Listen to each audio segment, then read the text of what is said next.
السلام عليكم ورحمة الله وبركاته. اللهم صل وسلم وزد وبارك على أشرف خلق الله سيدنا ونبينا محمد رسول الله. ازيكم حبايب قلبي؟ عاملين ايه؟ يا رب كلكم تكونوا في أتم صحة وفي أحسن حال. بسلم على كل متابعين اللي متابعيني من جوه مصر ومن بره مصر.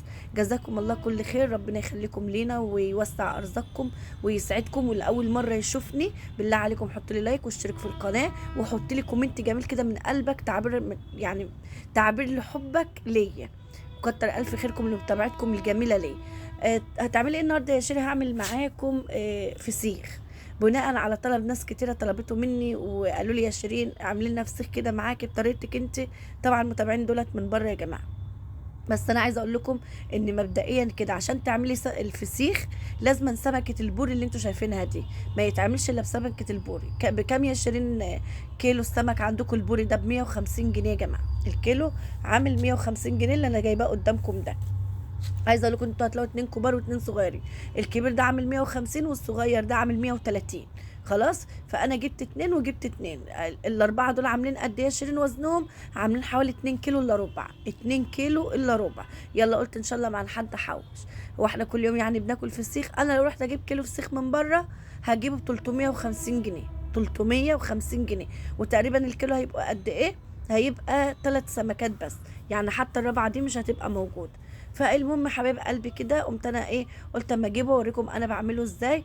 و يا رب يا رب يا رب طريقتي في الفسيخ تعجبكم. طبعا انتوا اللي شاف مش معايا قبل كده طبعا متعود عليه، عارف يعني مش خلاص بقى من اصحاب البيت. المهم يا حبايب قلبي انا غسلته كويس بميه دافيه، لازم الميه تكون دافيه. طب يا شير لما بتجيبيه بتعمليه في ساعتها؟ لا، احنا في الشتاء بتجيبيه بتحطيه في طبق عشان الدم اللي بينزل منه في الكيسه في طبق، يعني بتجيبيه في كيسته كده زي ما الراجل ما وزنهولك في كيسه وبتحطيه في طبق في فرن البوتاجاز. فرن البوتاجاز ما يكونش والع، يعني انت بتشيليه بس عشان القطط، عشان بعيد عن ايديكي بعيد عن كل حاجه. وتاني يوم، تاني يوم يعني بتبيتيه يا شيري؟ اه لازم تبيتيه يوم. احنا في الشتاء يا جماعه فالجو الدنيا ساقعه، فلازم تبيتيه يوم. فبتبيتيه يوم كده بتحطيه بعيد عن ايديكي، وعشان الدم ما ينزلش بتحطيه في طبق بلاستيك. وبعد كده بتجيبيه بتغسليه زي ما انتوا شايفين كده بميه فتره كده دافيه يعني، تغسلي النخشوش بتاعه كويس تظبطيه كده يعني. وبعد كده يا جماعه تعملي ايه؟ تجيبي طبق كده فيه 3 4 معالق ملح كبيره، عليهم معلقه شطه صغيره. خلاص، وتقلبيهم كده على بعض زي ما انتوا شايفين. واجيب بقى اكياس نضيفه كده من عندي كنت انا شايلاها، او بصوا انا شايلاها مخصوص والله، جايباها وشايلاها مخصوص عشان خاطر اعمل منها الايه، اعمل فيها قصد الفسيخ. لازم الكيسه بتاعت الفسيخ يا جماعه دي تتعمل تكون ايه، تكون نضيفه كده وتكون كيسه نضيفه وتكون بيضه كده. المهم تكون نضيفه. طب يا شيرين ما ينفعش ان نعمله في جردل في طبق بلاستيك؟ ينفع بس يكون طبق البلاستيك ليه غطا، ليه غطا عشان غطا يكون محكم ما يخشلوش هوا، لان الفسيخ لو دخله هوا هيدود وهيبوظ يا جماعه. فدي طبعا سبب من فشل نجاح الفسيخ، يعني ان هو مثلا بيكون تدخلي مثلا ليه هوا، فلما بتدخلوا له هوا يبوظ يدود، تيجي تاكليه تلاقيه مدود كله. لكن ما دام هوا ما دخلوش بيستوي بقى، بيحتفظ درجه حرارته من جوه، بيستوي بقى، بينزل كل اللي فيه من الملح والشطه، ينزلوا كل اللي فيه والشطه تعقمه وتخليه طعمه جميل كده، تحس ان فيه لسعه كده بتاعت الشطه دي. وطبعا الملح طبعا عشان هو اللي بيساعد على سوى الفسيخ. تمام. وبعد كده بحط له زيت كده عشان يبقى طالع طري كده وجميل، تبقى الفسيخيه كده ملمسها طري. الزيت بيطري، بيخلي بقى الزيت بينزل على الميه اللي بتنزل من الفسيخ، بيخليها طري، الملمس طري. فعشان كده انا بفضل ان انا احط في كيس عشان ما تدخلوش هوا خالص خالص. وبعد ما احط في كيس ساعتها ابقى احط في طبق، ابقى احطه في طبق عشان ميه وقعت منه كده كده ما يبوظش الدنيا. يبقى ايه لو في اي ميه وقعت ولا حاجه تبقى في طبق. بتعمليه 3 ايام على الجنب ده و3 ايام على الجنب ده، عايزاه يستوي في ظرف اسبوع او 10 ايام وتاكليه. بصي اعتمدي مني الطريقه دي. بعد ما بتعملي اي حاجه في فرن البوتاجاز، صينيه بطاطس، فطيره، قرصه، بتسخني حتى عيش، ويبقى الفرن بتاع البوتاجاز عامل زي دمعه العين، شفتي دمعه العين؟ قومي زقه الطبق بتاع الفسيخ ده، هتبص تلاقيه عملت له كده مرتين 3، هتبص اللهم صل على النبي اسبوع بتاكليه. بس اهم حاجه فرن البوتاجاز يكون عامل زي دمعه العين. خدوها مني وعن ثقه، لان يا جماعه انا اصلا امي اصلا ده شغلها، انا امي انتوا عارفين يا فاتحه محل سمك، ربنا يرزقها ويرزق الجميع يا رب. وانا امي طبعا بتعمل بكميات فسيخ جدا يعني كتير للناس وكده. فطبعا انا امي يعني استفدت منها، واقول لها يا ماما انا مستعجله، يا ماما انا وحشني عايزه اكل فسيخ. قالت طب بصي هقول لك، بصي يا جماعه انا الطبق ده بس كان كده لحد ما فضيت طبق تاني، الطبق ده لحد ما فضيت طبق تاني، فضيت طبق تاني يعني الفسيخ كان نايم فيه براحته. ما ينفعش الفسيخ يبقى واقف كده، لازم الفسيخ يكون نايم فيه براحته، يعني يكون نايم في قلب الطبق كده، بحيث الميه اللي تقع منه يعني الميه اللي تنزل منه في قلب الكيس من جوه اهو ده الطبق، يكون مستريح بقى الميه تغطيه كله، يقوم يستوي من فوق ومن تحت. تمام. عرفت لو عايزه تاكلي الفسيخ في ظرف اسبوع او 10 ايام تعملي ايه في السقعه دي؟ كل ما تبقي مولعه الفرن ويبقى عامل زي دمع العين كده، يعني يبقى دافي زي دمع العين كده، تقومي جايه زقه في الطبق بتاع الفسيخ، هتبص تلاقيه مرتين ثلاثه، هتبص تلاقي اسبوع تاكلي منه ان شاء الله باذن الله. فما اقول لماما، ما تقول لي يعني اقول لها ماما انا مستعجله عايزه اكله وكده، تقول لي طب اعملي كذا كذا وانت هتاكليه. والله يا جماعه في مره عملت قبل الوقفه بيومين، وكلت اول يوم العيد قبل وقفه العيد بيومين، وكلته اول يوم العيد يومين يا شيرين. اه والله برضو كان الفرن كنت بعمل سوداني وكده عشان العيد، وبعد ما السوداني مع الفرن ما برد كده بقى دافي كده، قمت زقه فيه مره في التانية، بسم الله ما شاء الله كلت منه اول يوم العيد. اول يوم يا شيرين احنا لسه طالعين بص انا ما بفرقش، انا مره اتسحرت فسيخ ما بيفرقش معايا. اصل بص يا جماعه الناس يعني الله يعينها يا رب، يعني ربنا يعينهم على اللي هم فيه، والله كل الناس شقيانه، والله كل الناس شقيانه، ربنا يعين كل واحد على اللي هو فيه يا رب.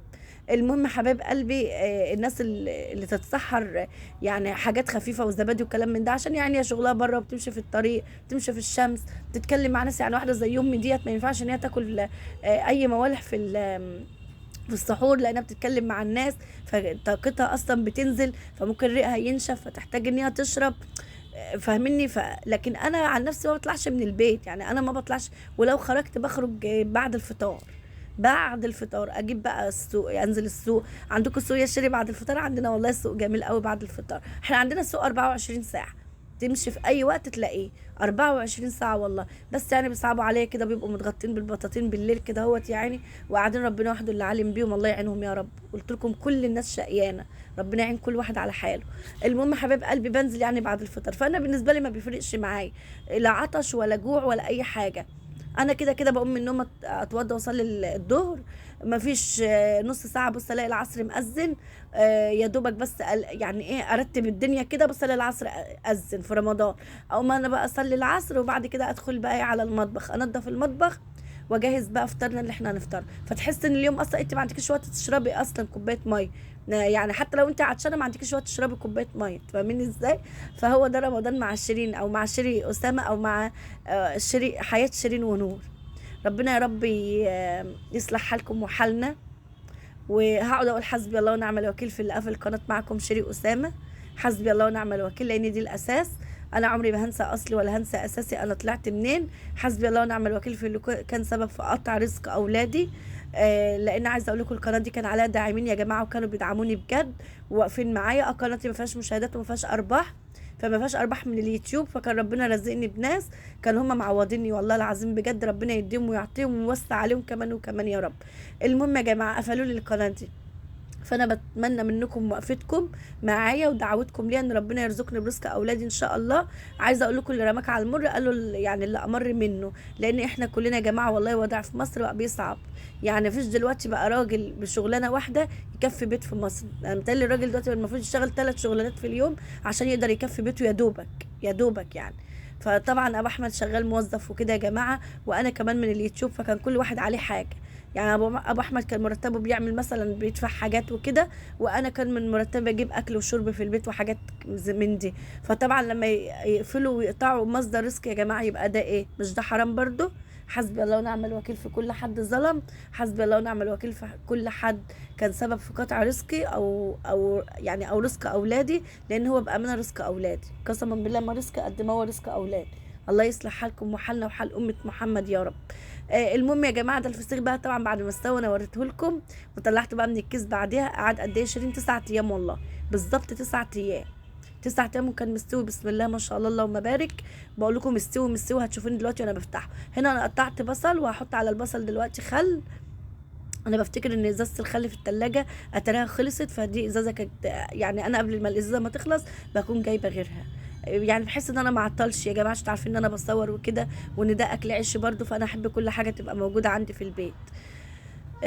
طبعا انا عملت طبق بطاطس حلو كده. عايزه اقول لكم ان انا وابو احمد بس اللي كنا بناكل، فهتلاقوني انا عملت فسيخه كبيره كده ليا انا وهو، لكن عيالي ما كانوش لسه. عيالي كان حبيبه ونور عند عمتهم، واحمد كان في الدرس، لان احمد والله ادعوا له يا جماعه، قدامه 20 يوم ويمتحن. قسما بالله والله العظيم بيقول الصبح: ماما ادعي لي يا ماما، ادعي لي يا ماما، المنهج صعب جدا جدا جدا. يعني المدرسين بتشرح وما هيش عارفه برضو لا يجي في الامتحان ايه. يعني والله ربنا يعينهم يا رب، بتوع طلبة الثانوية العامة، يا رب ما تضيع لنا تعب فيهم.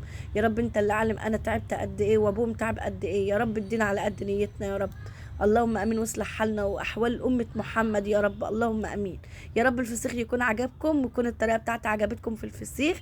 زي ما انتم شايفين كده طلع بصوا ملبن. انا عايزه اقول لكم مستوي ما فيهوش نقطه دم، مستوي وجميل والله. كان نفسي تكونوا معايا كلكم حبايبي ومتابعيني على اليوتيوب، عشان تشوفوا الطريقه بتاعتي عجبتكم قد ايه وطلع معاكم حلو ازاي. قسما بالله يا جماعه كان طلع عسل. يلا حطوا لايك واشتركوا في القناه، واستودعكم في الله، والسلام عليكم.